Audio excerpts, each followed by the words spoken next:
Hello everyone. Today, as you can see, I have the Maverick Truck camper mostly packed up to go camping. Unfortunately, I had looked on Wednesday at our local provincial camp park, McGregor Point, and it showed a lot of spots available. But it was a nice weekend and people came out of the woodwork, and by the time I got around to looking for a campground site so that I could ask for it when I go up there to save the $11 booking fee, they were all full. So I did not go camping last night. So now what I'm doing is I'm taking everything out because I have figured out a method of how to take the camper on and off. It's an easy method for me because I have a car hoist in the garage. But it entails a couple of galvanized pipes. These are I think 1/2 inch inside diameter, and 2 pieces of 2x4s with a hole drilled at each end. You can see how the one pipe goes in and through, and that's what the 2x4 will hook onto, and they will form sort of outriggers for the hoist arms to grip. And of course back here another pipe.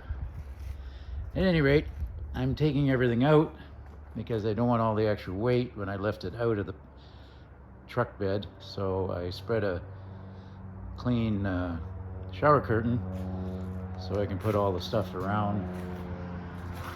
I really didn't do that great a job of packing because, as you can see, I've got all the soft stuff in here. Where really I should have left room for the toilet, which ended up in the back seat, and my jug of water, which also ended up in the back seat. So I'm going to take this all out, and when I pack it up the next time, it'll be much better. And in a little while, I'll hopefully lift the empty camper off the truck bed with my hoist. And this is what I had packed inside the camper.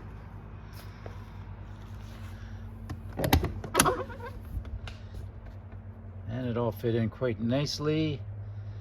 I did not pack it perfectly. I know I can get more in there if I try a little better. Okay, now we will be over to the hoist and see if I can lift this camper off the truck. Okay, now I'm lifting the camper off the truck. You can see the simple jig I made. I should have made the 2x4s longer. I'll make a new set sometime. Let's see, I don't know if you can see it on the camera. The pipe does have a little bit of a bend at the front. We're already up about 6 inches, I think. Sorry about the jiggling. But everything seems to be going smooth. Not as much of a bend at the back. A little bit lighter at the back. Well, I guess it's hard to say. I've never weighed the pieces individually, the inner and outer section. But it doesn't seem to be hurting anything. So I'm going to carry on. I'll inch it up a little bit while you watch.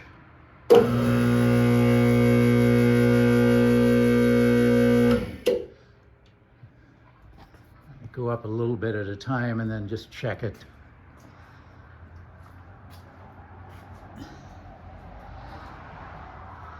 It only has to go up to right about there, so about another 4 inches. It seems to be coming up nice and smooth. I have a couple of little roller carts I hope to put it on, or I may just leave it up on the hoist. It's really not going to hurt anything. Make it easier to put it back on. Although somehow I'm gonna have to mark exactly where the truck was. Which is not gonna be, I don't think that'll be all that easy. I don't know how I'll do that. I have to think about that one. Okay, I'll catch you later. Okay, so now it's high enough to drive the truck out from underneath. I mentioned in one of my videos that it's quite a tight fit. You see a bit of scrunching of the roof tape and a little damage here to the tape. But that's what the tape's for, so you don't wreck the fiberglass. But I may peel this area off because I noticed there is a bit of a lip there. And if I trim that off with my router trim bit, it would give a little bit of slop, which would be nice. One thing I don't really know. I've written some dimensions down on the floor from the big door here to the tailgate. You can see they're both different. Truck's in a little crooked. But I may go ahead and put this right back on in a little while. I don't know, I might even just drop it back on now, down now. But then I won't be able to make my adjustments. There's another spot where it hit pretty tight. But that's just the tape. Underneath here, there is basically the floor. And I didn't put a strip of Phylon over the styrofoam here, mainly because it's never going to be in the sunlight anyway, and the tape will protect it. But also because of the tight fit, I didn't want to add another layer of Phylon there. You can see over here, this is Phylon, but this doesn't touch anything, so. And what did we have? A bit of scraping of the paint on this piece of trim piece, but again, you really don't see that. And a little nick here. But overall, it goes in and out pretty well. And I like the tight fit. Because of the way this camper basically braces itself at the back with this on the post of the tailgate, and how the wheel well openings fit snugly over the wheel well. Basically, this camper cannot come out of the truck. You could probably bounce it a foot in the air and it's just no way it's going to come out of the truck. Has enough weight to keep itself down. So I'm not putting any tie downs on it. I think it's totally unnecessary. I mean, if it was another foot higher and it overhung on the front and came out on the tailgate, yeah, you've got to have tie downs because the thing can slide out. But this cannot slide out of the bed. All right, that's it for now. To everybody that's watching, thanks for watching.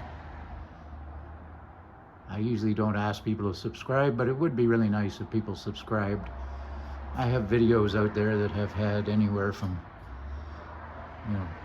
10,000 to over 20,000 views, and I don't really get anything from YouTube. Not that I made these videos to make money, they're just how-to videos. But anyway, thanks for watching and thanks for subscribing. Have a good day.